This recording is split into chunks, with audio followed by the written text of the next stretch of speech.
वेव्हच्या संदर्भात बैठक पार पडलेली आहे। महाराष्ट्रासाठी खूप मोठी संधी आहे, काय सांगता? भारत सरकारने audio visual entertainment summit, world audio visual entertainment summit आयोजित केलेली आहे आणि आपल्याकरता ही अतिशय आनंदाची गोष्ट आहे की त्याकरता मुंबईला होस्ट म्हणून निवडलेला आहे, महाराष्ट्राला होस्ट स्टेट म्हणून निवडलेला आहे। जगातली या क्षेत्रातली सगळ्यात मोठी समिट होणार आहे। या ऑडिओ व्हिज्युअल एंटरटेनमेंट या क्षेत्रातले जे हुज हू आहे हे सगळे या निमित्ताने मुंबईमध्ये येतील। स्वतः माननीय प्रधानमंत्री महोदय त्या ठिकाणी येणार आहेत, एक सीईओ राऊंड टेबल देखील करणार आहेत। त्यामुळे एक प्रचंड मोठी अपॉर्च्युनिटी मुंबईला आणि महाराष्ट्राला याच्यामुळे मिळालेली आहे।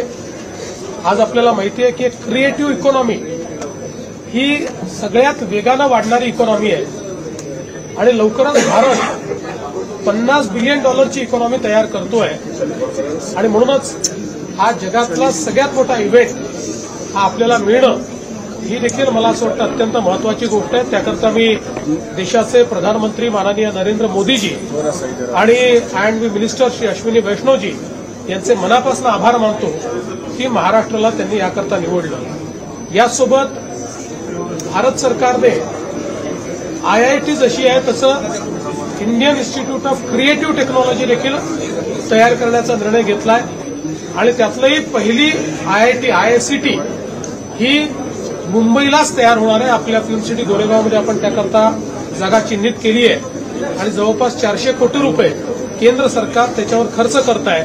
त्यामुळे कंटेंट क्रिएशनच्या क्षेत्रातलं टेक्नॉलॉजीतल्या सगळ्या गोष्टी या इंडियन इन्स्टिट्यूट ऑफ क्रिएटिव्ह त्याकरता मी केंद्र सरकारचे आभार मानतो। वेगळा प्रश्न आहे की बीजेपी यांनी आरोप केला आहे की विरोधकातल्या काही नेत्यांकडून जे आहेत ना प्रश्न विचारण्यासाठी पैसे दिले जात आहेत, एजंटगिरी चालू आहे। नक्की त्यांनी काही पुरावे मांडले, त्याची चौकशी आपण करूया, पण आता सध्या फोकस वेव्हवर करूया। किती देशाचे लोक मुंबईत येणार आहेत एक, आणि ही जी IICT आहे ती केव्हापर्यंत, म्हणजे काय त्याचं एक लक्ष आहे?